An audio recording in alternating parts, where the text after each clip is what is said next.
જય શ્રી રામ જન્મદા ફરીવાર સ્વાગત છે તમારું નવા વ્લોગમાં। તો આજે વાત કરવાની છે કે રામનવમી આપણે શા માટે ઉજવાય છે અને કેવું આયોજન હોય છે। આ ક્ષેત્ર નવરાત્રિ પૂર્ણ થાય છે ને ત્યારે રામજીનો જન્મ થયો હતો અને તેના લીધે આપણે રામનવમી ઉજવીએ છીએ।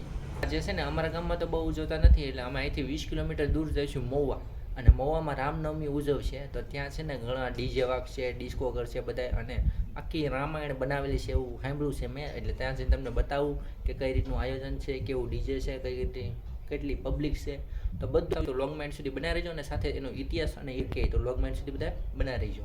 તો મિત્રો, રામનવમી આપણે શા માટે ઉજવીએ છીએ? ભારતીય ઉત્તરાખંડના હિન્દુ ધર્મના શાસ્ત્રોમાં વર્ણવ્યું અનુસાર સત્ય ઉપર અસત્ય, પ્રામાણિકતા ઉપર અપ્રામાણિકતા, સદાચાર ઉપર દુરાચાર અને ઋષિ સંસ્કૃતિ ઉપર દૈત્ય શક્તિઓ હાવી થવા લાગી ત્યારે શ્રી રામે તેમનો નાશ કરવા માટે જન્મ લીધો। તે સમય હતો મધ્યામનો અને તિથિ હતી ચૈત્ર સુદ નોમ। રામના આ જન્મ દિવસને રામનવમી તરીકે આજે પણ ધામધૂમથી ઉજવવામાં આવે છે। આ રામનવમી માત્ર શ્રી રામના જીવનની જ નહીં, પણ એક એવા પુત્રની પણ આપણને યાદ અપાવે છે જેણે પિતા, માતા, ગુરુ, પત્ની અને નાના ભાઈ ભાનુડા પ્રત્યેની ફરજો ઉપરાંત કુટુંબ તેમજ સમાજના પ્રત્યેની ફરજો નિષ્ઠાપૂર્વક નિભાવવા સાથે એક મર્યાદા પુરુષોત્તમ તરીકે જીવન વ્યતીત કર્યું હતું। રામનવમી વસંત ઋતુમાં આવતો હિન્દુ તહેવાર છે જે ભગવાન રામનો જન્મ દિવસ છે। વિષ્ણુના 7મા અવતાર તરીકે હિન્દુ ધર્મનો મહત્વ તહેવાર છે। ભારતના ઘણા રાજ્યોમાં રામનવમીની જાહેર રજા પણ રખાય છે। આ દિવસ ઘણી જગ્યાએ રામકથા પઠન પાઠન દ્વારા ઉજવાય છે। ભારતીય પરંપરા દ્વારા રામાયણ અને મહાભારતને ઇતિહાસ માનવામાં આવે છે। લોકો રામ મંદિરોમાં પૂજન અર્ચન દર્શનાર્થે જાય છે અથવા ઘરમાં પૂજા અર્ચના કરે છે। રામની બાલ મૂર્તિ સેવા પૂજા તથા પારણાના દર્શન કરાય છે। ઘણા લોકો આ દિવસે વ્રત ઉપવાસ પણ કરે છે। આ દિવસે અયોધ્યા સીતા સહિત સ્થળ ઉત્તર પ્રદેશ,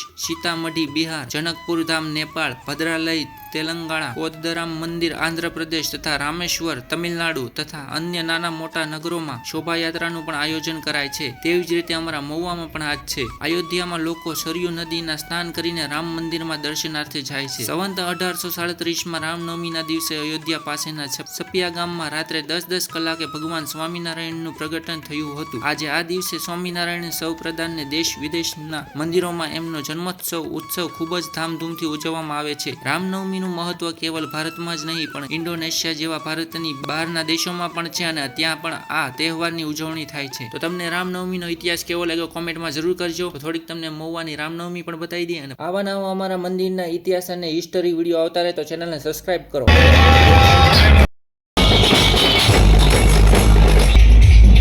મિત્રો, અહીંયા સરસ મજાની સેવા કરી રહ્યા છે, અને આવી ઘણી જગ્યાએ છે, જુઓ તમે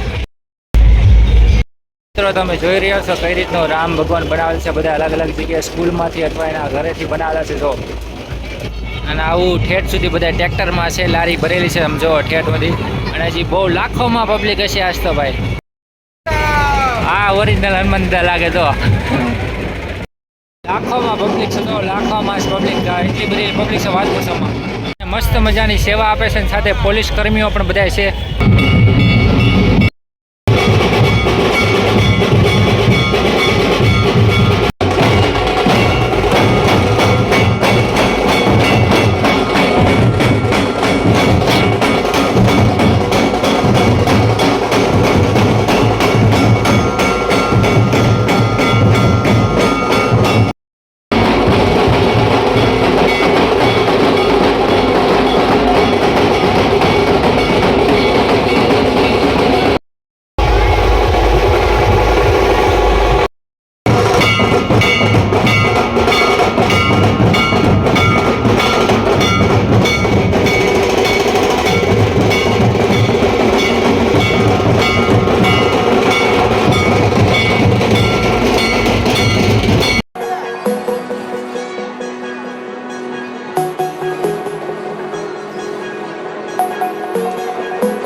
Heart is broken.